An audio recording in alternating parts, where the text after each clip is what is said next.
그날은 참 이상하게도 아침부터 마음이 편치 않았습니다. 평소 같으면 눈을 뜨자마자 창문을 열고 바깥 공기를 들이마시곤 하는데 그날따라 몸이 무겁고 가슴 한구석이 답답했습니다. 부엌에서는 밥이 익어가는 고소한 냄새가 나고 주전자에서는 김이 모락모락 피어올랐습니다.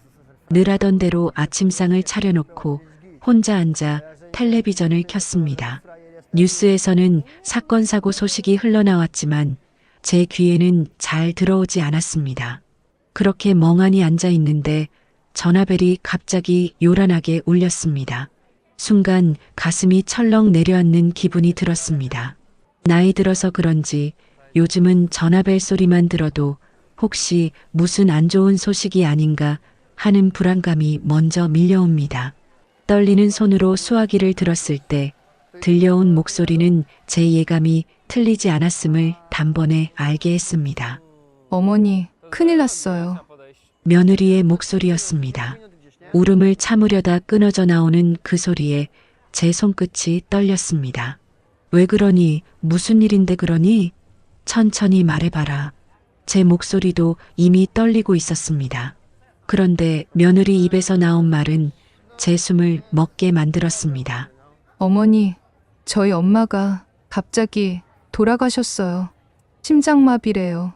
순간 귀가 멍해졌습니다. 세상이 조용해지고 며느리의 울음 섞인 목소리만 희미하게 들려왔습니다. 믿기지가 않았습니다. 불과 며칠 전에도 안사도는 멀쩡한 목소리로 통화를 했었고 며느리 생일이라고 음식을 해서 보내주었다며 웃으며 말했었는데 어떻게 이렇게 하루아침에 사람이 떠날 수 있단 말입니까? 저도 모르게 수화기를 움켜쥔 손에 힘이 빠져 당장이라도 떨어뜨릴 뻔했습니다. 겨우 정신을 다잡고 물었습니다. 뭐라고? 그게 무슨 소리냐? 갑자기라니. 병원에는 갔니? 지금 어디 있니? 그러자 며느리의 흐느낌이 더 커졌습니다. 병원 응급실에서 이미 늦었다고, 심장이 멈춰서 살릴 수가 없었다고. 제 심장도 같이 쿵 내려앉는 기분이었습니다. 다리에 힘이 풀려 의자에 털썩 주저앉았습니다. 전화를 끊고 난 뒤에도 한동안 멍하니 앉아 있었습니다. 손은 여전히 떨렸고 마음은 현실을 받아들이지 못한 채 공허하게 허공만 바라보고 있었습니다. 믿을 수가 없었습니다. 분명히 불과 며칠 전까지만 해도 아무렇지 않게 이야기를 나누던 사람이었습니다. 며느리에게 김치가 맛있다며 더 담가달라고 웃던 안사돈이었는데 이렇게 갑작스레 세상을 떠났다는 사실이 도무지 가슴에 들어오질 않았습니다. 그렇게 한참을 멍하니 있다가 겨우 정신을 다잡고는 아들에게 전화를 걸었습니다. 다급히 전화를 받은 아들은 이미 상황을 알고 있었습니다. 목소리만 들어도 놀란 기색이 역력했습니다. 엄마, 저 지금 회사에서 급히 정리하고 바로 갈게요. 집에서 같이 가요. 아내도 지금 병원에서 정신을 못 차리고 있다고 하네요. 저는 전화를 끊고 부엌에 놓여있던 상을 그대로 치우지도 못한 채 일어나 옷장을 열었습니다. 평소에도 장례식장에 갈 때 입을 검은 옷은 늘 따로 챙겨두었는데 그 옷을 꺼내며 손이 덜덜 떨렸습니다. 이 옷을 입는 날이 이렇게 가까운 사람 때문에 찾아올 줄은 상상도 못했습니다. 거울 앞에 서서 옷매무새를 고쳐 입으면서도 눈물이 차올랐습니다.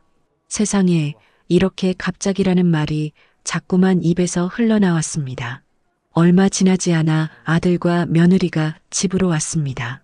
며느리는 얼굴이 눈물로 범벅이 되어 있었고 몸을 제대로 가누지 못할 정도로 기진맥진해 보였습니다. 두 눈은 퉁퉁 부어 있었고 손수건을 쥔 채 끊임없이 훌쩍거렸습니다. 어머니, 문을 열고 들어온 며느리가 제 품에 안겨 흐느꼈습니다. 저는 그 아이를 꼭 껴안았습니다. 순간 제 가슴이 미어졌습니다. 아무리 시댁과 친정의 관계라지만 결국 같은 사람의 죽음을 함께 슬퍼하는 사이였기에 저는 며느리를 탓할 수 없었습니다. 그 아이의 상실감과 공허함이 제 팔을 타고 그대로 전해져 오는 것 같았습니다. 아들도 눈가가 벌겋게 충혈된 채 억지로 담담한 척하며 저에게 말했습니다. 엄마, 우리 이제 출발해야 해요. 병원 장례식장으로 가자고 연락이 왔어요. 차에 올라타는 순간까지도 제 마음은 무겁기만 했습니다. 창밖으로 스쳐 지나가는 풍경이 전혀 눈에 들어오지 않았습니다. 며느리는 뒷좌석에서 울음을 삼키다 결국 소리내어 흐느꼈습니다. 저는 운전석 옆에서 아들의 손등에 조심스럽게 제 손을 얹었습니다. 내 아내 마음 단단히 붙잡아줘라. 지금 이 아이는 세상이 무너진 기분일 게다. 아들은 고개를 끄덕였지만 입술은 꽉 깨물려 있었습니다. 차 안은 무거운 침묵과 며느리의 흐느낌만이 가득했습니다. 병원 근처에 가까워질수록 제 가슴은 점점 더 조여왔습니다. 이제 정말이구나. 저 문을 열고 들어가면 안사돈이 차가운 몸으로 누워있겠구나 하는 현실이 눈앞에 다가오니 심장이 터질 듯 뛰었습니다. 차는 어느새 병원 장례식장 앞에 도착했습니다. 주차장에는 이미 검은 옷차림의 사람들이 하나둘 모여들고 있었고 장례식장 특유의 무거운 공기가 멀리서부터 느껴졌습니다. 차에서 내리자 싸늘한 바람이 제 뺨을 스쳤습니다. 그 바람 속에선 왠지 모를 쓸쓸함과 허망함이 실려 있는 듯 했습니다. 저와 아들은 며느리를 부축하며 장례식장 입구로 향했습니다. 입구 유리문을 여는 순간 안에서 흘러나오는 향 냄새와 울음소리에 저는 순간 숨이 막혔습니다.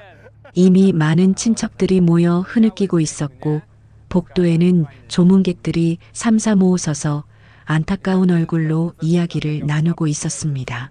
영정사진 앞에는 하얀 국화꽃이 수북이 놓여 있었고 그 앞에 검은 리본을 단 안사돈의 사진이 걸려 있었습니다. 늘 웃는 얼굴로만 기억하던 그분이 차갑게 흑백 사진 속에 담겨 있다는 사실이 제 눈앞을 어지럽게 만들었습니다. 순간 다리가 풀려 그대로 주저앉을 뻔했습니다. 그때 며느리가 영정 앞에 무릎을 꿇고 흐느꼈습니다. 목이 메어 제대로 말조차 나오지 않는 듯 그저 엄마를 부르는 소리만 연신 뱉어냈습니다. 엄마, 엄마. 그 모습에 저도 눈물이 터져 나왔습니다. 평소에 강단 있고 야무진 모습을 보이던 며느리가 어린아이처럼 무너져 오는 모습을 보니 제 마음 한구석도 같이 무너져 내렸습니다. 저는 곧 며느리 옆에 다가가 등을 감싸 안고 부드럽게 어루만지며 속삭였습니다. 괜찮다, 울어라. 내가 울만하다. 내 엄마가 이렇게 가셨으니 얼마나 가슴이 아프겠니. 내 마음 내가 다 안다. 제 말에 며느리는 더 크게 울음을 터뜨렸습니다. 아들도 그 곁에 앉아 아내의 손을 꼭 붙잡았습니다. 그렇게 우리는 한참 동안 영정 앞에서 함께 울었습니다. 장례식장 안에서는 조문객들의 발길이 끊이지 않았습니다. 멀리서도 보고 소식을 듣고 달려온 이들이 많았기에 상주인 며느리는 정신없이 맞이하고 절을 올리며 몸과 마음이 이미 지쳐 있었습니다. 그 모습을 지켜보는 제 마음은 한없이 안쓰러웠습니다. 그래서 저는 틈틈이 며느리 곁에서 물을 건네주고 밥을 챙겨주며 쓰러지지 않게 지켜보았습니다. 며느리가 제 손을 잡고 흐느끼는 목소리로 말했습니다. 어머니가 없었으면 저는 이 상황을 어떻게 견뎠을지 모르겠어요. 너무 고맙습니다. 그 말에 저는 오히려 며느리의 손을 꼭 잡아주었습니다. 내가 내 딸이다 생각해라. 지금만큼은 우리가 내 힘이 돼야지. 내 엄마도 하늘에서 그걸 바라고 계실 거다. 그 순간만큼은 며느리와 저 사이에 그 어떤 벽도 존재하지 않았습니다. 단지 슬픔을 함께 나누는 가족이었고 서로의 체온으로 마음을 붙잡는 사람들이었을 뿐이었습니다. 그날 이후로 장례식장은 밤낮이 따로 없었습니다.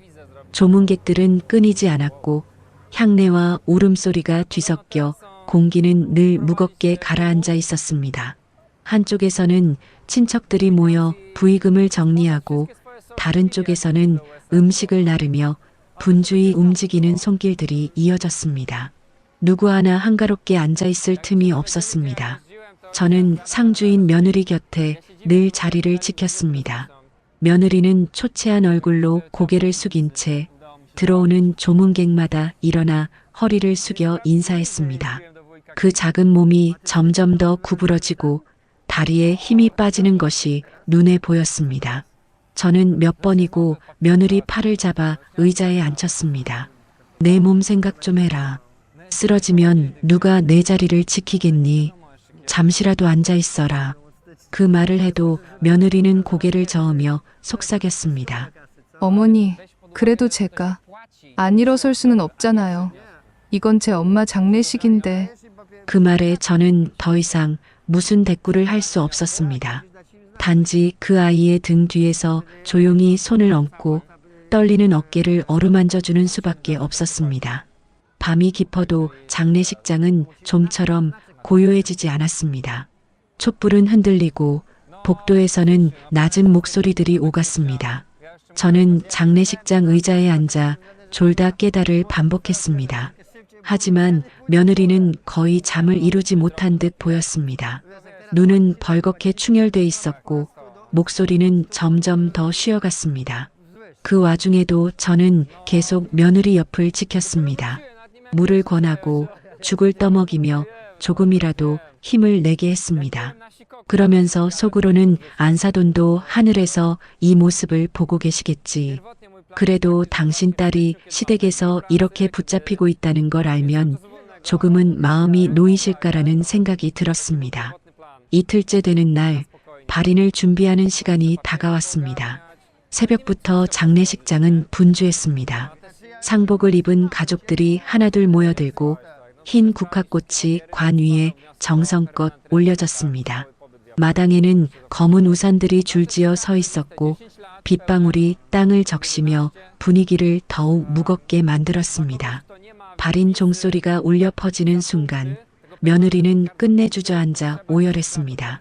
엄마, 나 아직 하고 싶은 말이 너무 많은데 이렇게 가시면 어떡해요? 그 목소리에 주변 사람들도 눈물을 감추지 못했습니다. 아들과 제가 두 팔로 며느리를 부축하지 않았다면 그 자리에서 그대로 쓰러지고 말았을 겁니다. 저는 며느리를 꼭 끌어안으며 속삭였습니다. 내가 엄마를 얼마나 사랑했는지 다 안다. 마음껏 울어라. 하지만 이제는 내 엄마가 하늘에서 편히 쉬실 수 있도록 보내드려야지. 그렇게 발인이 끝나고 장례 절차가 마무리되어 갈 즈음 모두가 조금은 지쳐 쓰러질 듯 앉아 있었습니다. 그때 청천벽력 같은 소식이 들려왔습니다. 큰일 났어요. 부조금이, 봉투가 전부 없어졌습니다. 순간 장례식장 안이 얼어붙었습니다. 울음으로 가득했던 공기는 삽시간에 정적에 휩싸였고 모두의 시선이 부조금을 보관해 두었던 작은 방으로 향했습니다. 거기에는 아무것도 남아있지 않았습니다. 봉투들을 모아두었던 상자는 텅 비어 있었고 주변을 아무리 찾아도 흔적조차 없었습니다. 설마 이 많은 부조금이 다 어디로 간 거야? 누군가 중얼거리듯 내뱉었지만 그 말은 곧 모두의 심정을 대변했습니다. 장례를 치르느라 정신이 없었기에 돈을 세밀하게 확인할 틈이 없었습니다. 친지들이 모여 봉투를 정리하다 잠시 한쪽에 옮겨뒀는데 발인 후 확인하려 하니 전부 사라져 있었던 것입니다. 멍해진 며느리는 처음엔 믿지 못한다는 듯 고개를 저었습니다. 아닐 거예요, 설마. 이런 일이 어떻게 제발. 다시 찾아봐 주세요. 하지만 아무리 찾아도 없었습니다. 순간 며느리의 얼굴은 핏기를 잃었고 그 자리에서 털썩 주저앉아 버렸습니다. 사실 며느리 친정 쪽은 오래전부터 큰 빚에 시달리고 있었습니다. 병원비와 생활비로 빚이 불어나 장례를 치르는 것조차 벅찬 상황이었습니다. 그렇기에 부조금은 말 그대로 마지막 희망이었습니다. 장례식장을 빚 없이 마무리할 수 있는 유일한 수단이었는데 그 돈이 사라져버렸다는 사실은 곧 절망과 다름없었습니다. 이 돈이 없으면 우리는 어떻게 해요? 며느리는 두 손으로 얼굴을 감싸쥐고 울부짖었습니다. 그 모습은 안쓰럽기도 했지만 동시에 가슴을 서늘하게 만들었습니다. 돈이 사라진 사실은 단순한 금전 문제가 아니라 이미 고통 속에 있는 가족에게 또 다른 비극을 안겨준 셈이었으니까요. 아들은 얼굴이 굳어 굵은 주먹을 꽉 움켜쥐었습니다. 저 또한 말이 나오지 않았습니다. 슬픔을 겨우 추스르고 있던 상황에서 터진 새로운 충격은 감당하기 힘들 정도였습니다. 그날 저녁 며느리는 결국 경찰에 신고를 했습니다. 장례식장을 드나들던 사람들이 많았기에 누군가 틈을 타 부조금을 훔쳐갔을 것이라고 생각한 겁니다. 경찰은 즉시 장례식장 주변 CCTV와 출입자 명단을 조사하기 시작했습니다. 저는 그저 며느리 곁에서 앉아 있었습니다. 괜찮다. 범인은 반드시 잡힐 거다. 위로의 말을 건넸지만 제 마음속 깊은 곳에서는 알 수 없는 불안감이 꿈틀거리고 있었습니다. 경찰은 신고가 접수되자 곧바로 장례식장에 출동했습니다. 형사들이 장례식장 안팎을 꼼꼼히 살피고 조문객과 가족들을 차례로 불러 질문을 이어갔습니다. 누구는 잠깐 자리를 비운 사이에 사람들이 북적여서 잘 보지 못했다고 했고, 또 누구는 확실히 본 건 없지만 낯선 사람이 드나드는 걸 본 것 같다고 말했습니다. 그 사이 며느리는 끊임없이 울고 있었습니다. 친정 식구들은 한쪽에서 서로 손을 잡고 이 현실을 어떻게 받아들여야 할지 몰라 허둥대고 있었습니다. 저 역시 마음이 무겁고 복잡했습니다. 분명히 범인은 따로 있을 거라 생각했지만 혹시 끝내 찾지 못한다면 어쩌나 하는 불안이 엄습했습니다. 며칠 뒤 경찰은 조사를 이어가기 위해 저와 아들을 비롯한 가까운 가족들을 불렀습니다. 작은 조사실에 들어서자 긴장된 공기가 감돌았습니다. 경찰은 차분하게 질문을 이어갔습니다. 장례식이 진행되는 동안 부조금을 관리하신 분이 따로 있습니까? 누가 봉투를 옮겼는지 기억하십니까? 그런데 조사 중간에 며느리가 갑자기 고개를 들더니 떨리는 목소리로 말했습니다. 어머니가 가지고 나가는 걸 제가 봤습니다. 순간 제 귀를 의심했습니다. 뭐라고? 내가 지금 뭐라고 했니? 제가 놀라 되물었지만 며느리는 이미 눈빛을 굳힌 채 저를 똑바로 쳐다보고 있었습니다. 그 표정은 더 이상 슬픔 속의 며느리가 아니었습니다. 차갑고 단호한 얼굴이었습니다. 제가 직접 봤어요. 어머님이 봉투 뭉치를 들고 장례식장 밖으로 나가는 걸. 순간 제 심장이 얼어붙는 듯 했습니다. 조사실 안 공기가 멎은 것 같았습니다. 경찰은 곧장 제게 시선을 돌렸습니다. 사모님, 지금 며느님께서 그렇게 진술하시는데 사실입니까? 저는 손사래를 치며 목소리를 높였습니다. 아닙니다. 나는 그런 적이 없어요. 내가 어떻게 그런 짓을 합니까? 내 사돈 장례식에서 어떻게 그런 짓을... 그러나 며느리는 끝까지 고개를 끄덕이며 말했습니다. 어머니가 하신 거예요. 제가 다 봤어요. 그 순간 저는 말문이 막혔습니다. 그토록 믿고 또 슬픔을 함께 나누며 마음을 다해 위로해주던 며느리 입에서 저를 도둑으로 몰아세우는 말이 나오리라고는 꿈에도 상상하지 못했습니다. 결국 경찰은 저를 피의자로 소환해 조사를 이어갔습니다. 제가 아무리 억울함을 호소해도 며느리의 증언은 강력했습니다. 게다가 장례식장은 사람들이 북적거려 목격자를 특정하기 어려웠기에 경찰은 일단 저를 의심의 눈길로 바라봤습니다. 그날 밤 저는 결국 구치소로 끌려가게 되었습니다. 차가운 철문이 닫히는 소리를 들으며 이게 도대체 무슨 일인가, 내가 왜 이런 자리에 와 있어야 하는가 하는 생각에 온몸이 떨렸습니다. 억울함과 배신감, 분노와 슬픔이 한꺼번에 몰려와 숨이 막혔습니다. 구치소에 들어간 첫날 밤 차가운 바닥에 몸을 뉘었지만 도무지 눈을 감을 수가 없었습니다. 얇은 담요 하나 덮었음에도 뼛속까지 스며드는 냉기가 사무쳤습니다. 머리맡엔 형광등 불빛이 희미하게 번지고 있었고 귓가에는 철문이 닫히는 소리, 누군가 기침하는 소리, 발자국 소리가 이어졌습니다. 그 모든 소리가 제 가슴을 더 옥죄는 듯 했습니다. 내가 왜 여기 있어야 하는 거냐? 스스로에게 몇 번이고 되물었지만 답은 나오지 않았습니다. 눈을 감을수록 며느리의 차갑던 얼굴이 떠올랐습니다. 울음으로 범벅이 된 얼굴이 아니라 조사실에서 저를 향해 단호하게 손가락질하던 그 순간의 표정이었습니다. 어머님이 훔쳐가신 거 맞잖아요. 제가 다 봤어요. 그 말이 귓가에 맴돌며 잠을 앗아갔습니다. 가족으로 여기고 친딸처럼 위로하며 보듬어 주었던 아이가 어찌하여 나를 이렇게까지 내몰 수 있는지 그 배신감은 가슴 깊은 곳까지 파고들었습니다. 며칠이 지나도 상황은 나아지지 않았습니다. 저는 경찰에 반복되는 조사를 받으며 억울함을 호소했습니다. 하지만 제 말은 쉽게 믿어지지 않았습니다. 며느리의 진술은 너무도 구체적이었고 장례식이 워낙 어수선했던 탓에 다른 목격자가 없었기 때문입니다. 나는 정말 그런 적이 없습니다. 제발 믿어주십시오. 조사관 앞에서 수없이 외쳤지만 돌아오는 대답은 늘 같았습니다. 증거가 나오기 전까진 뭐라 단정할 수 없습니다. 며느님이 강하게 진술하고 계시니 저희도 어쩔 수 없습니다. 그때마다 저는 하염없이 눈물을 삼킬 수밖에 없었습니다. 그러던 어느 날이었습니다. 담당 형사가 저를 불러 조사실로 데려갔습니다. 표정이 예전과는 달랐습니다. 차갑던 눈빛 대신 어딘가 묘한 긴장과 당혹스러움이 섞여 있었습니다. 사모님, CCTV 감식을 다시 진행했습니다. 그런데 새로운 장면이 확인됐습니다. 제 심장이 두근거리며 요동쳤습니다. 형사는 노트북 화면을 돌려 보여주었습니다. 화면 속에는 장례식장 복도 모습이 담겨 있었고 흐릿하게 잡힌 인물의 움직임이 점점 선명하게 드러났습니다.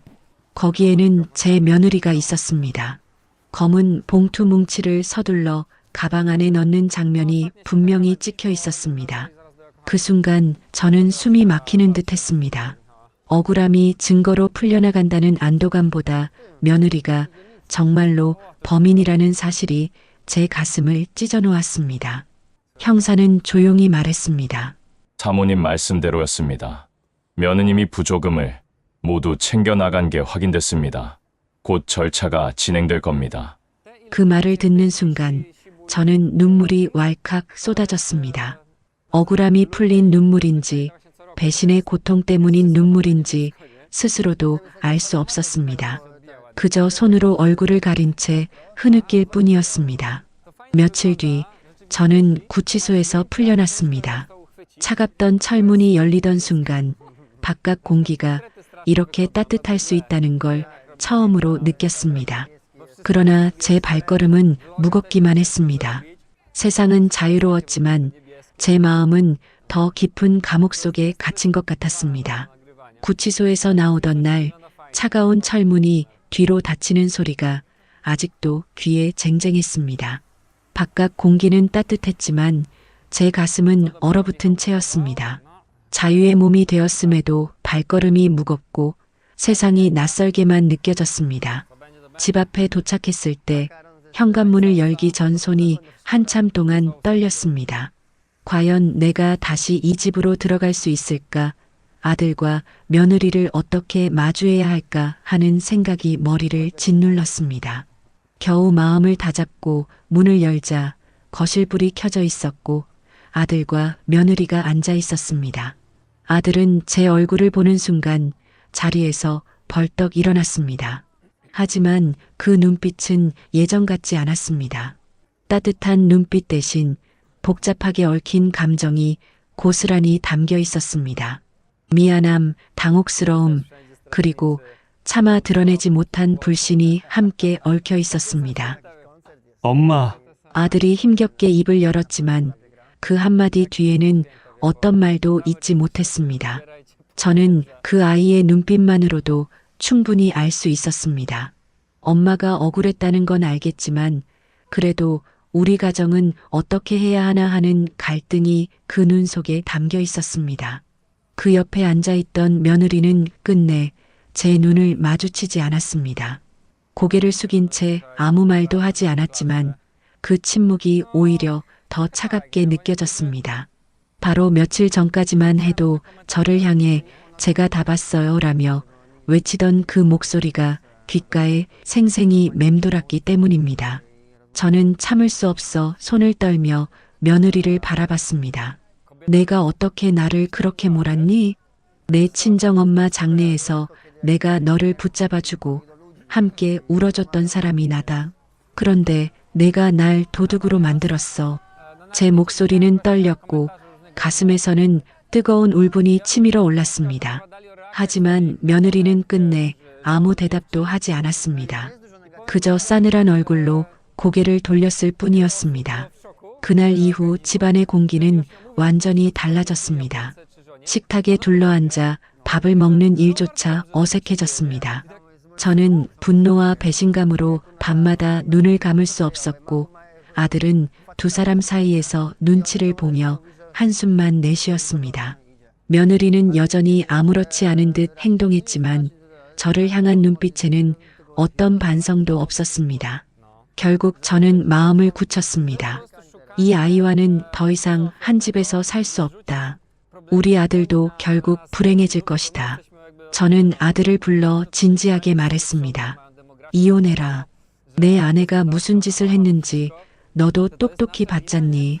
내 어머니를 도둑으로 몰아세우고 집안 망신을 만든 사람이다. 그런 사람과 평생을 어떻게 함께 살겠니? 하지만 아들은 고개를 저었습니다. 엄마, 나도 혼란스럽지만 그래도 그 아이는 내 아내예요. 내가 선택한 사람이고 내가 감당해야 할 몫이에요. 그 대답을 듣는 순간 제 가슴은 또 한 번 무너져 내렸습니다. 아들이 끝내 제 뜻을 따르지 않겠다는 걸 알았기 때문입니다. 결국 저는 결심했습니다. 아들과 며느리를 집에서 내보내기로. 더 이상 함께할 수 없다고, 우리 인연은 여기까지라고. 며칠 동안 고민했습니다. 아들을 설득하려 애썼지만 아들은 끝내 마음을 돌리지 않았습니다. 며느리는 여전히 무표정한 얼굴로 집안일을 도맡는 척하면서도 저를 마주칠 때마다 눈을 피했습니다. 그 눈빛은 뉘우침이 아닌 오히려 냉소와 뻔뻔함이 묻어있는 듯 보였습니다. 저는 더 이상 견딜 수 없었습니다. 결국 마음을 굳혔습니다. 이 집에서 나가게 해야 한다. 그래야 내 남은 생도 아들의 앞날도 망치지 않을 것이다. 어느 날 저녁 식탁 위에 밥상이 차려진 채로 저는 무겁게 입을 열었습니다. 이제는 우리 같이 살 수 없다. 내 둘은 당장 이 집에서 나가거라. 아들은 숟가락을 들던 손을 멈추고 저를 바라봤습니다. 눈동자가 흔들렸습니다. 엄마, 정말 그렇게까지 하셔야 돼요? 이제 다 끝난 일이잖아요. 오해도 풀렸고 엄마도 집으로 돌아오셨는데. 그 말에 제 속이 더 뒤틀렸습니다. 끝난 일이라고? 내 아내가 날 도둑으로 몰고 구치소까지 들어가게 만든 게 끝난 일이냐? 내가 그런 일을 겪었다면 가만히 있을 수 있었겠니? 제 목소리는 떨렸고 눈가에는 눈물이 맺혔습니다. 하지만 그 눈물은 슬픔만이 아니라 분노와 배신의 눈물이었습니다. 며느리는 여전히 말이 없었습니다. 다만 차갑게 숟가락을 내려놓더니 마치 기다렸다는 듯 짧게 말했습니다. 알겠습니다. 우리가 나가면 되죠. 그 말에 저는 가슴이 철렁 내려앉으면서도 동시에 쓴웃음이 나왔습니다. 이 아이는 끝내 사과 한마디 없구나. 끝까지 자기 잘못을 인정하지 않는구나. 아들은 당황한 듯 두 손으로 머리를 감싸쥐고 중얼거렸습니다. 제발 이러지 마세요. 우리 그냥 가족으로 지내면 안 돼요? 저는 단호하게 고개를 저었습니다. 나는 내 어머니다. 내가 아무리 사랑하는 아내라 해도 내 인생을 짓밟은 사람과는 함께할 수 없다. 내가 선택을 해야 한다. 내가 그 아이와 살겠다면 내 집에서 나가라. 그 순간 거시라는 숨소리조차 무겁게 가라앉았습니다. 결국 아들은 아무 말도 하지 못한 채 자리에서 일어나 방으로 들어갔고 며느리는 싸늘한 눈빛으로 저를 흘낏 바라보더니 따라 들어갔습니다. 그날 밤 저는 한숨도 자지 못했습니다. 새벽녘에 들려오는 작은 소리에 눈을 떴을 때 아들과 며느리는 이미 짐을 챙기고 있었습니다. 가방 몇 개와 상자 몇 개, 그게 전부였습니다. 현관 앞에서 아들은 마지막까지 제 눈을 보지 못했습니다. 엄마 미안해요. 하지만 저는 제 선택을 했어요. 그 말과 함께 현관문이 닫히는 소리가 쿵 하고 울려 퍼졌습니다. 그 순간 집안은 더 깊은 정막에 잠겼습니다. 저는 홀로 남아 빈 거실에 앉았습니다. 가슴 한편은 미어지듯 아팠지만 또 다른 한편에서는 묘한 후련함이 스며들었습니다. 이제는 더 이상 그 아이 얼굴을 보지 않아도 된다. 내 억울함을 짓밟은 며느리와는 끝났다. 그러나 동시에 피부치인 아들과의 인연까지 스스로 끊어내야 했다는 사실이 가슴을 시리게 파고들었습니다. 조용한 집안에서 저는 오래도록 눈물을 흘렸습니다. 아들과 며느리가 집을 떠난 뒤 집안은 믿을 수 없을 만큼 조용해졌습니다. 늘 부엌에서 나는 설거지 소리, 거실을 오가던 발자국 소리, 늦은 밤 들리던 낮은 대화 소리, 그 모든 일상의 소리가 사라진 뒤 집은 텅 빈 껍데기처럼 느껴졌습니다. 처음 며칠은 어색했습니다. 밥상을 차려도 혼자 앉아 숟가락을 들고 있으면 마치 허공에 밥을 뜨는 기분이었습니다. 두세 숟갈 뜨다 보면 결국 밥그릇을 덮고 한숨만 내쉬곤 했습니다. 잠을 청하려고 누워도 쉽게 잠이 오지 않았습니다. 그럴 때면 현관문이 쿵 닫히던 마지막 순간이 떠올라 가슴이 먹먹해졌습니다. 그러나 시간이 지나면서 저는 조금씩 달라졌습니다. 이제는 더 이상 며느리의 싸늘한 눈빛을 마주할 필요도 없었고 제 억울함을 짓밟는 목소리를 들을 일도 없었습니다. 홀로 있는 시간이 길어질수록 마음속에 남아있던 울분이 서서히 가라앉았습니다. 아침마다 집안 마당을 쓸며 스스로에게 말했습니다. 이제 됐다. 내 억울함은 세상도 알고 나도 알았다. 그 아이와는 인연을 끊었으니 이제 나도 내 삶을 살아야지. 하지만 또 다른 공허함은 쉽게 채워지지 않았습니다. 아들과 함께했던 수많은 순간들이 자꾸 떠올랐습니다.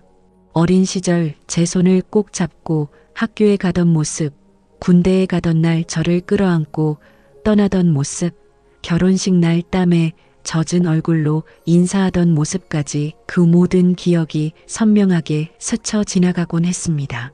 저는 스스로에게 물었습니다. 내가 너무 단호했던 건 아닐까? 아들이 아니라 며느리의 잘못인데 결국 아들과의 인연까지 끊어버린 게 옳은 선택일까? 하지만 곧 고개를 저었습니다.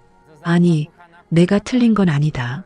아들이 끝내 며느리의 편에 서서 나를 믿어주지 않은 게 더 아픈 일이다. 그렇다면 내가 붙잡을 이유도 없다. 이후로 저는 조금씩 일상의 균형을 되찾기 시작했습니다.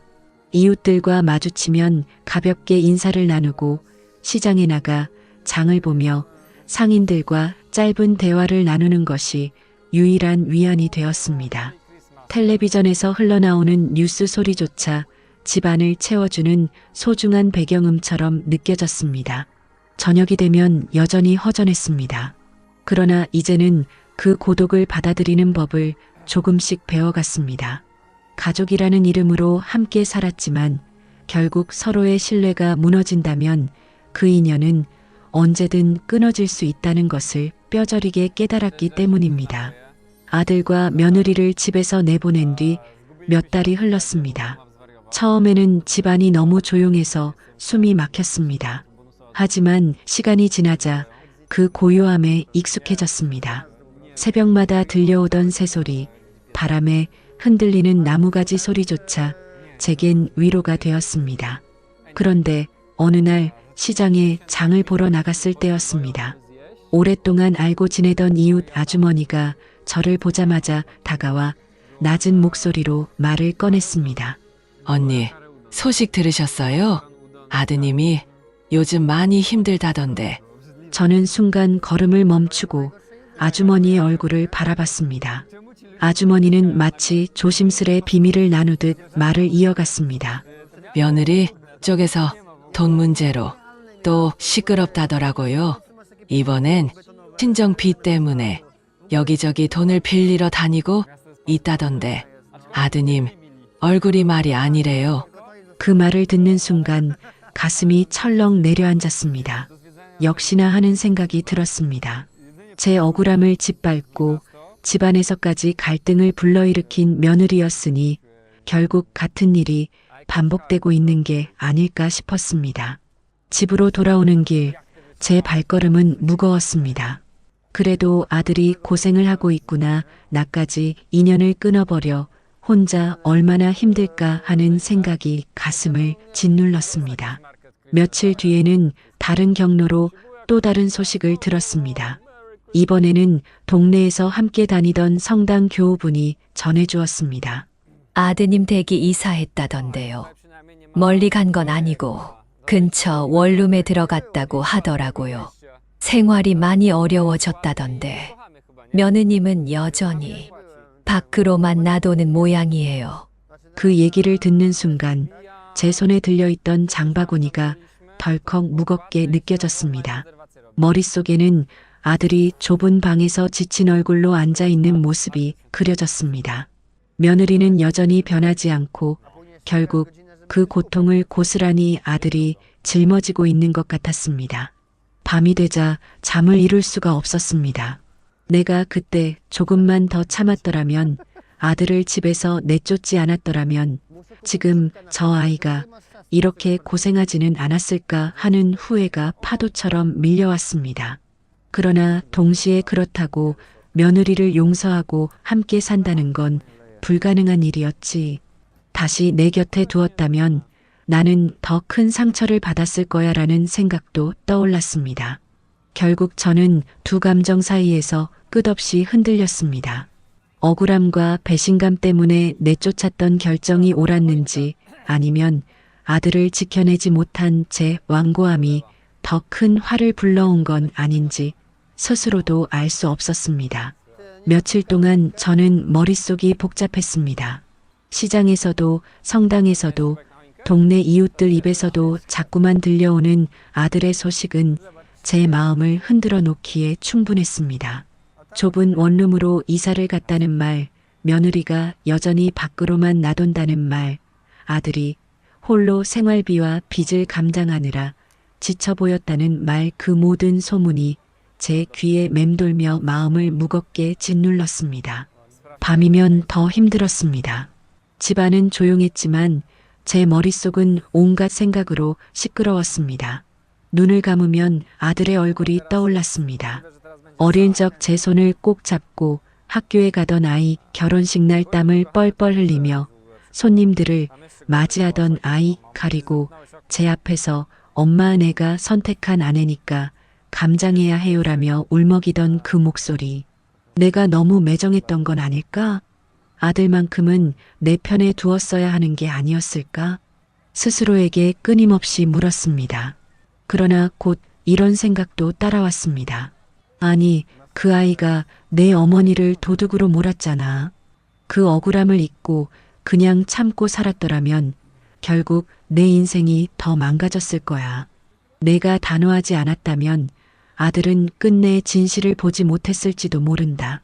이 두 가지 생각이 하루에도 수십 번씩 엎치락 뒤치락 제 마음을 흔들었습니다. 그러다 어느 날 아침 부엌 창문 너머로 비치는 햇살을 바라보다가 문득 생각이 정리되는 듯 했습니다. 그래도 아들은 내 아들이다. 설령 내 뜻을 거부했더라도 그 아이가 힘들게 살고 있다는데 내가 모른 척할 수는 없지 않나? 그 순간 가슴 깊은 곳에서 오래 눌러왔던 그리움이 치밀어 올랐습니다.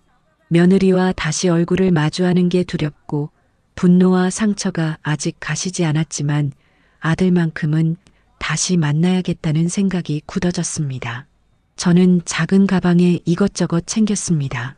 아들이 좋아하던 반찬 몇 가지, 된장국 재료, 김치 한 통을 조심스레 담았습니다. 마치 예전처럼 밥을 챙겨주러 가는 어머니의 마음으로, 그러나 한편으로는 혹시라도 거절당하지 않을까 두려워 손이 떨렸습니다. 거울 앞에 서니 제 얼굴이 더욱 초라해 보였습니다. 세월이 더씹힌 주름이 그 어느 때보다 깊게 패여 있었고, 지난 몇 달간의 고생과 눈물이 그대로 새겨져 있었습니다. 그 모습을 보니 더 이상 미룰 수 없다는 생각이 들었습니다. 그래, 이제는 만나야 한다. 내가 직접 가서 눈으로 확인해야 한다. 아들이 어떤 얼굴로 살고 있는지, 그리고 그 옆에서 며느리가 어떤 눈빛을 하고 있는지. 마침내 저는 결심했습니다. 현관문 앞에 서서 신발을 신는데 심장이 두근거려 숨이 가빠왔습니다. 한 발자국 내딛는 그 순간 다시는 돌아갈 수 없는 길을 걷는 것 같았지만, 동시에 어머니로서 마지막 남은 의무를 다해야 한다는 생각이 저를 움직였습니다. 그날 아침 저는 반찬이 담긴 보자기를 단단히 묶고 집을 나섰습니다. 발걸음은 무겁고 심장은 요동쳤습니다.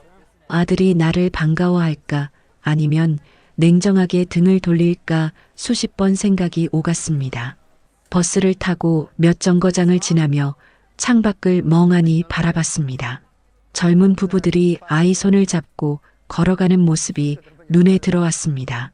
문득 제 아들도 저렇게 평범하고 행복하게 살아야 하는데 왜 이런 굴곡을 겪어야 하나 싶어 눈가가 시큰해졌습니다.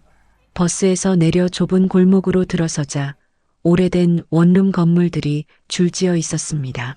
낡은 외벽과 삐걱거리는 철문, 세탁기 위에 아무렇게나 걸쳐진 빨래들이 이곳의 생활을 짐작하게 했습니다. 그중 하나가 제 아들이 살고 있다는 원룸이었습니다. 건물 앞에 서니 가슴이 벅차올라 숨을 고르지 않을 수 없었습니다. 내 아들이 이 작은 방에서 힘들게 살고 있구나. 생각만으로도 가슴이 아렸습니다. 저는 조심스레 계단을 올라 문 앞에 섰습니다. 철문은 오래돼 군데군데 페인트가 벗겨져 있었고, 초인종 옆에는 낡은 우편함이 달려 있었습니다. 거기에는 공과금 고지서로 보이는 종이들이 삐죽이 튀어나와 있었습니다. 손에 든 반찬 보자기를 꼭 쥐고 문 앞에 서 있으니 온몸이 떨렸습니다. 문을 두드려야 할지 그냥 돌아서야 할지 망설였습니다. 만약 아들이 나오지 않으면 어쩌나, 며느리가 나오면 무슨 말을 해야 하나 별의별 생각이 다 들었습니다. 한참을 서 있다가 결국 저는 문을 가볍게 두드렸습니다. 똑똑. 안에서는 아무런 기척이 없었습니다. 조금 더 크게 두드렸습니다. 아들아, 엄마다. 문 좀 열어라. 제 목소리는 떨렸습니다. 오랜만에 내뱉은 그 말, 엄마다라는 말이 가슴속에서 울컥 솟아올랐습니다. 잠시 후 안에서 느릿한 발소리가 들려왔습니다. 드디어 문이 열렸습니다.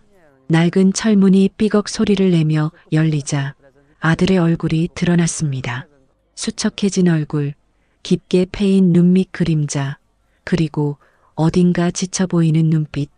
그 순간 제 눈에서는 눈물이 왈칵 쏟아졌습니다. 아들아, 내가 이렇게 됐구나.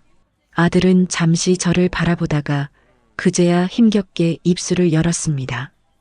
엄마, 그 한마디에 그동안 꾹 눌러왔던 모든 감정이 터져나왔습니다. 저는 반찬 보자기를 내밀며 울먹였습니다. 내가 밥은 제대로 먹고 살아야지. 엄마가 좀 해왔다. 아들은 한숨처럼 짧은 웃음을 지었지만 그 웃음 속에는 쓴맛이 묻어 있었습니다. 그리고 그 순간 방 안쪽에서 며느리의 기척이 느껴졌습니다. 아들이 잠시 머뭇거리더니 문을 조금 더 열었습니다. 좁은 현관 안쪽으로는 신발이 아무렇게나 흩어져 있었고, 눅눅한 공기와 함께 낡은 원룸 특유의 냄새가 풍겨 나왔습니다. 그 모습만으로도 아들의 생활이 얼마나 힘든지 단번에 느낄 수 있었습니다. 엄마, 들어오세요. 아들의 말에 저는 조심스레 신발을 벗고 안으로 들어섰습니다.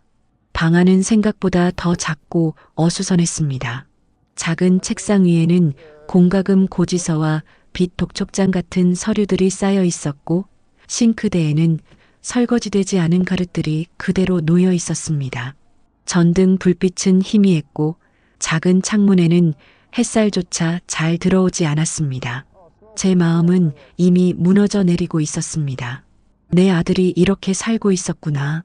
그때 방 안쪽에서 인기척이 느껴졌습니다. 작은 침대 위에 걸터 앉아 있던 며느리가 고개를 들었습니다. 그 얼굴은 제가 마지막으로 본 그때와 크게 달라지지 않았습니다. 다만 눈 밑에 그늘이 더 짙게 드리워져 있었고 입술은 말라 있었습니다. 하지만 그 눈빛만큼은 여전히 차가웠습니다. 저는 순간 가슴이 철렁 내려앉았습니다. 며느리를 다시 마주한 순간 그날 조사실에서 제게 어머님이 훔쳐가신 거 맞잖아요. 제가 다 봤어요 라고 단호하게 말하던 목소리가 떠올랐습니다. 억울하게 구치소에 들어가야 했던 그 기억이 생생히 되살아났습니다. 방 안 공기는 순식간에 얼어붙었습니다. 아들은 어색한 기운을 감지했는지 두 사람 사이에서 눈치를 보며 서 있었습니다. 저는 억지로 숨을 고르며 며느리에게 말했습니다. 그래, 너도 있구나. 짧은 인사였지만 목소리는 떨렸습니다. 며느리는 대꾸하지 않고 고개만 살짝 끄덕였습니다. 그 무표정한 태도는 오히려 제 가슴을 더 아프게 만들었습니다.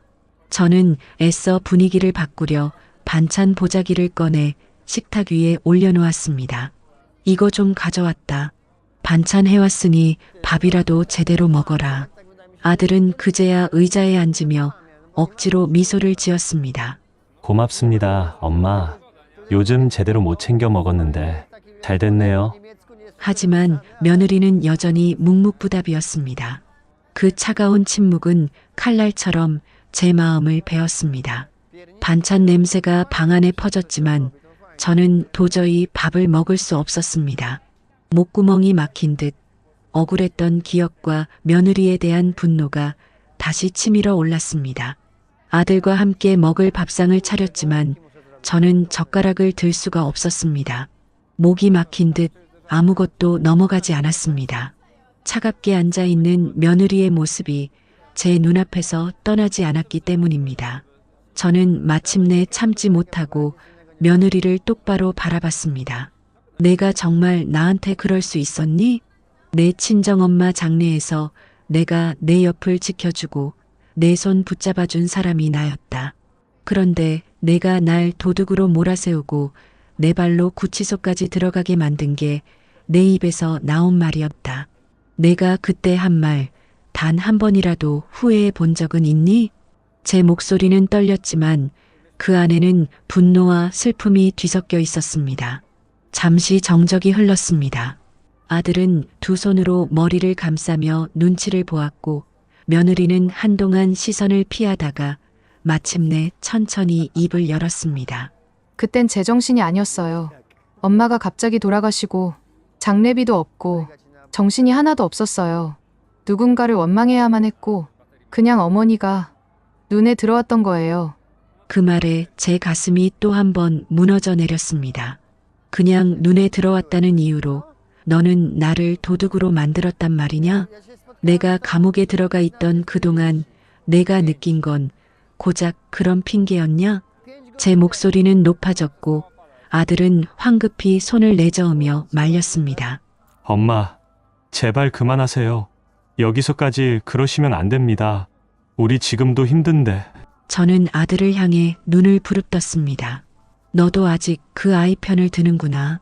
내 엄마가 어떤 일을 겪었는지, 그 억울함이 어떤 건지 내가 정말 모른다고 생각하니? 내가 얼마나 치욕을 당했는지 너는 지금도 모르는구나. 아들은 말없이 고개를 숙였습니다. 그 얼굴에는 지친 기색이 역력했고 두 눈은 피곤에 젖어 있었습니다. 하지만 그 침묵은 오히려 더 큰 상처로 다가왔습니다. 며느리는 여전히 담담한 얼굴로 말했습니다. 저도 잘못한 거 알아요. 하지만 이제는 끝난 일이잖아요. 어머님도 풀려나셨고 저희도 이렇게 살아가고 있고 더는 얘기하지 않으시면 안 돼요? 그 순간 제 안에서 뭔가가 다시 끊어지는 듯 했습니다. 끝난 일이라니. 내 평생 가장 치욕스러웠던 순간을 끝난 일이라고 치부하는 며느리의 태도에 저는 할 말을 잃었습니다. 저는 자리에서 벌떡 일어나 보자기를 다시 들었습니다. 됐다. 이만 감아. 내가 무슨 말을 하든 내 마음속의 상처는 없어지지 않는다. 아들은 절망스러운 눈빛으로 저를 붙잡으려 했습니다. 엄마, 제발. 우리 그냥 조용히 살면 안 돼요? 제발. 하지만 저는 손을 뿌리치며 말했습니다. 조용히. 내가 말하는 그 조용함은 내가 당한 억울함 위에 세워진 거다.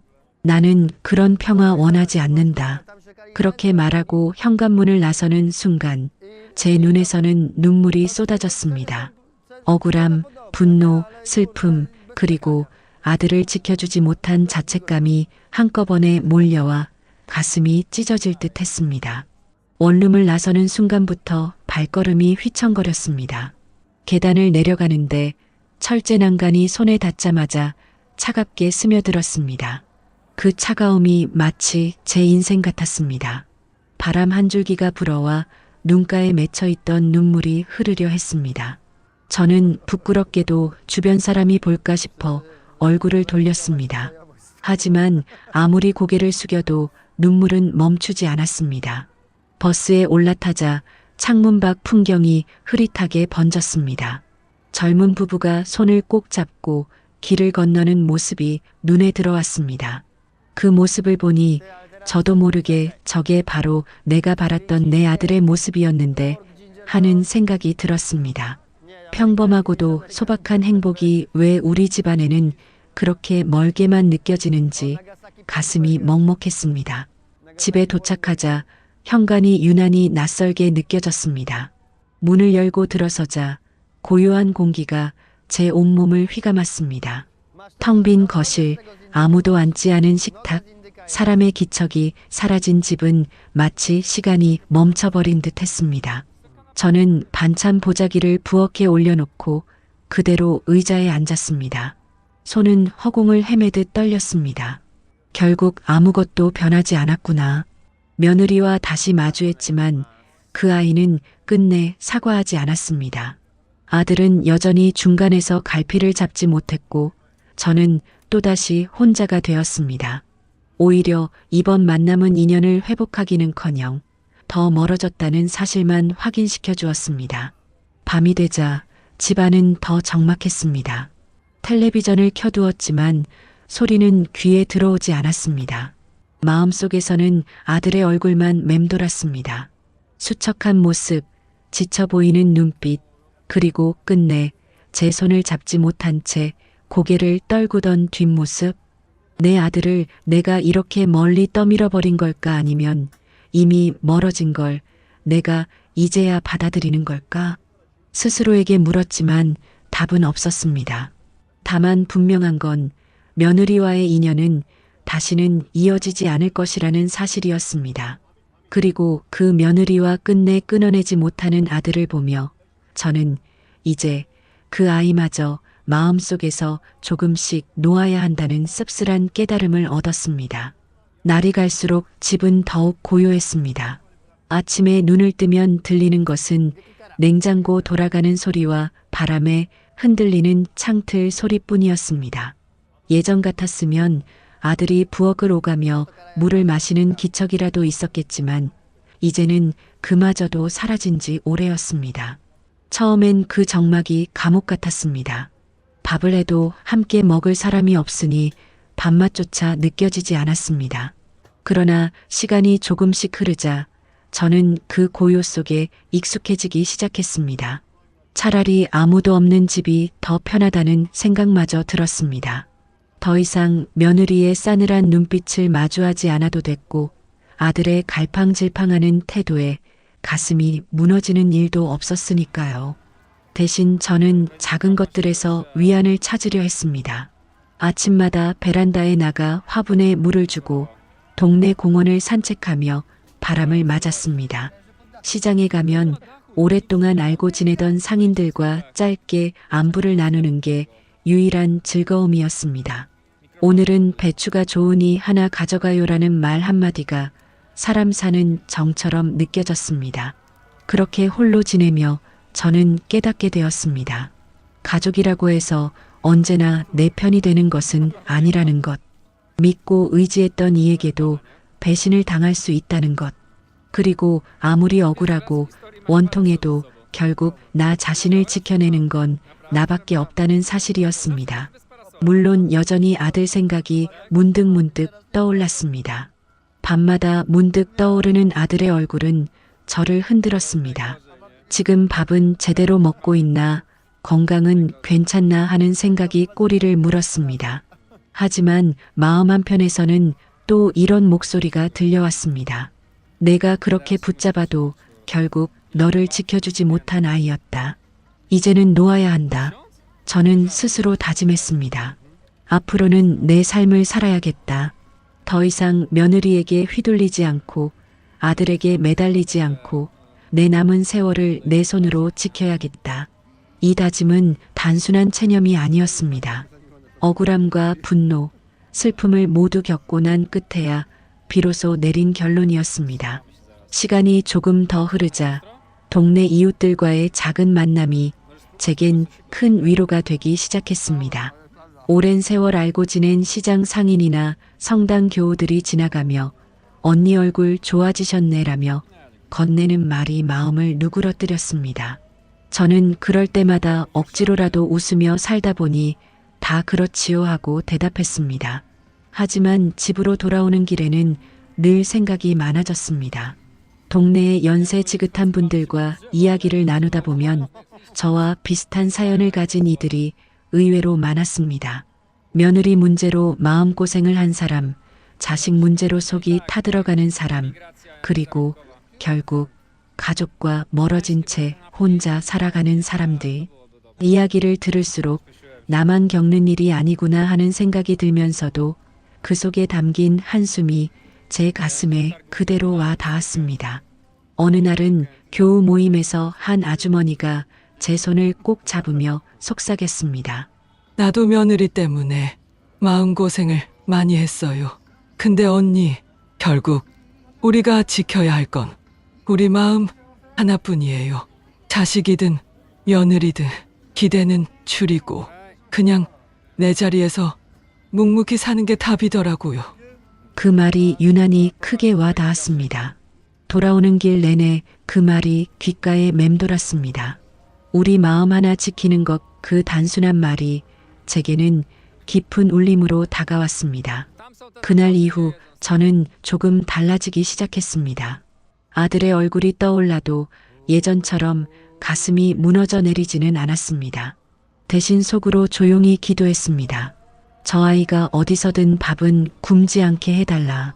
내 곁에 있지 않더라도 무사히 살아가게 해달라.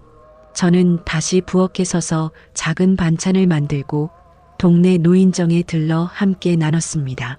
누군가는 손맛이 예전 그대로네라며 웃었고 그 웃음 속에서 저는 오랜만에 따뜻한 기운을 느꼈습니다. 하지만 며느리의 얼굴을 떠올릴 때마다 마음이 여전히 싸늘하게 얼어붙는 건 어쩔 수 없었습니다.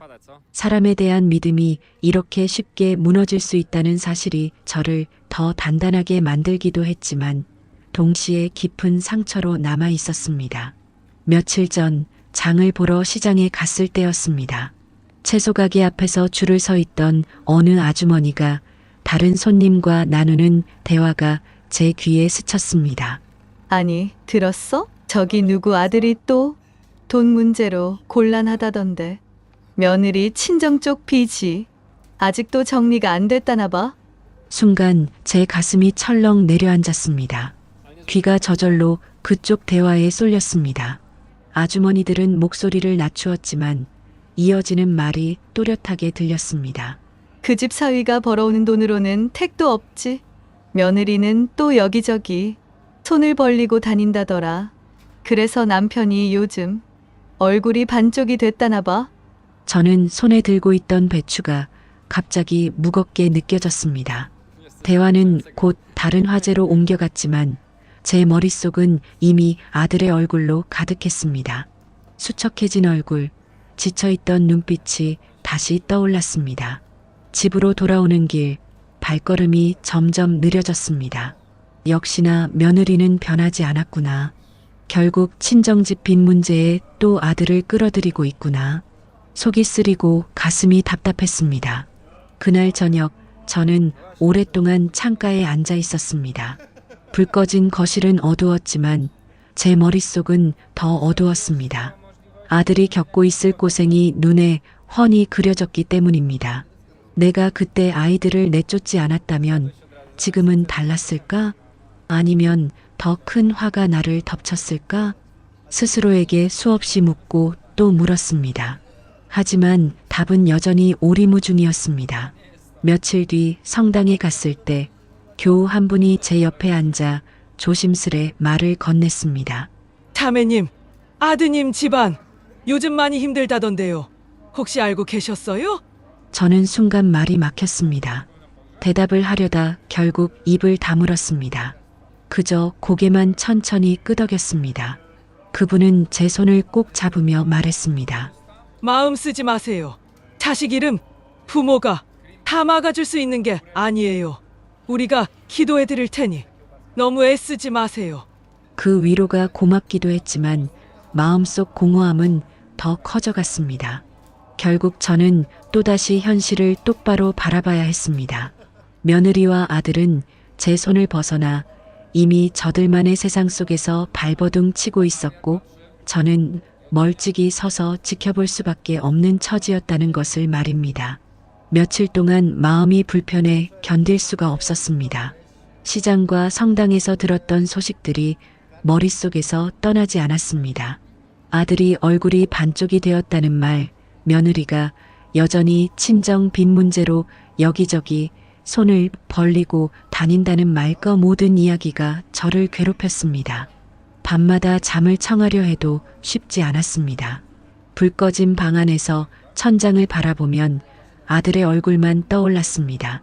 내가 지금이라도 손을 내밀어야 하나 아니면 끝까지 모른 척해야 하나.